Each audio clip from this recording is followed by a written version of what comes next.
Hello friends. So ஹெல்த்தியான weight loss journey tips 3 தான் நான் இன்றைக்கி ஷேர் பண்ண போகிறேன். ஓகேங்களா?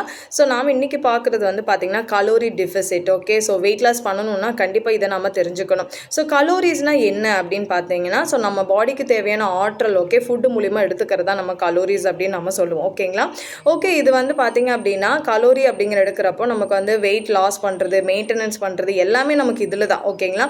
ஸோ எதனால் நமக்கு வந்து வெயிட் ஏறுது அப்படின்னு பார்த்தீங்க அப்படின்னா குண்டாயிட்டே போகிறாங்க அப்படின்னா, ஸோ ஒரு நாளைக்கு நம்ம வந்து பார்த்தீங்க அப்படின்னா 2000 கலோரிஸாவது நம்ம எடுத்துக்குவோம். அதாவது breakfast, lunch, dinner, tea, coffee, snacks, இன்னும் ஆயில் ஐட்டம்ஸு, ஜங்க் ஃபுட்ஸு இப்படியெல்லாம் நம்ம எடுக்கிறப்போ நமக்கு வந்து கலோரிஸ் அதிகமாகும். ஓகே, ஸோ ஒரு நாளைக்கு 2000 கலோரிஸ் நம்ம எடுத்துக்கிறோம் அப்படின்னா அதில் வந்து பார்த்தீங்கன்னா உங்களோட பாடியில் வந்து மெட்டாபாலிசம் அப்படிங்கிற ஒரு விஷயம் இருக்குது. அதாவது பாடியே வந்து சில கலோரிஸ் வந்து பர்ன் பண்ணும். ஓகே, ஃபார் எக்ஸாம்பிளுக்கு ஒல்லியாக இருக்கிறவங்க பார்த்தீங்கன்னா அதிகமாக சாப்பிட்டா கூட அவங்களுக்கு வந்து பார்த்தீங்கன்னா என்ன தான் சாப்பிட்டாலும் அவங்களுக்கு உடம்பே ஏறாது. ஓகே, இதே வந்து ஒரு சில பேர் வந்து பார்த்தீங்கன்னா கொஞ்சோண்டு தான் சாப்பிடுவாங்க, ஆனால் உடம்பு வந்து சீக்கிரம் ஏறிடும். ஓகேவா? அது காரணம்னா அந்த மெட்டாபாலிசம். ஓகே, அந்த நேச்சுரலாகவே பர்னிங் கெப்பாசிட்டி.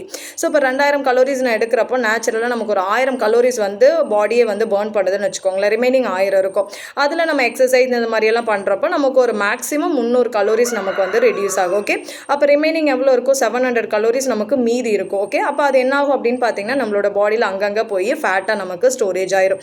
ஸோ இது டெய்லி ரிப்பீட் ஆகிறப்ப என்ன ஆகும்? நம்மளோட பாடியோட வெயிட் வந்து ஆட்டோமேட்டிக்காக இன்க்ரீஸ் ஆக ஆரம்பிச்சிடும். ஓகேவா? ஓகே, அடுத்தது வந்து சரி வெயிட் எப்படி மெயின்டைன் பண்ணுறது அப்படின்னா, நம்ம மெயின்டைன் பண்ணணும் அப்படின்னா நம்ம அந்த வெயிட் மெயின்டைன் பண்ணுறதுக்கு கலோரிஸே மீதி இருக்கக்கூடாது. ஓகேவா? மீதி இருந்தால் தான் நமக்கு போய் ஃபேட்டாக ஸ்டோரேஜ் ஆகுது. ஸோ மீதி இருக்காத மாதிரி நம்ம சாப்பிடணும். ஓகேவா?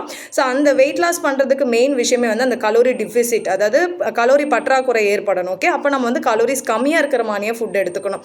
ஒரு நாளைக்கு 2000 கலோரி சாப்பிட்றேன் நான். ஸோ ஒரு 1300 கலோரி தான் நான் எடுத்துக்கிறேன் அப்படின்னா 1000 வந்து ஆல்ரெடி வந்து பாடியே வந்து பர்ன் பண்ணிடும். 300 வந்து நான் ஒர்க் அவுட் பண்ணி நான் பண்ணிக்கிறேன் அப்படின்னா ரிமைனிங் நம்ம பாடிக்கு தேவையான ஆற்றல் தேவைப்படும் இல்லையா, எனர்ஜி தேவைப்படும் இல்லையா, அதுக்கு என்ன பண்ணணும்னா நம்மளோட பாடி எங்கெங்கெல்லாம் ஃபேட் ஸ்டோரேஜ் ஆயிருக்கோ அதுலேருந்து நமக்கு எடுத்துகிட்டு வந்து கொடுக்கும்.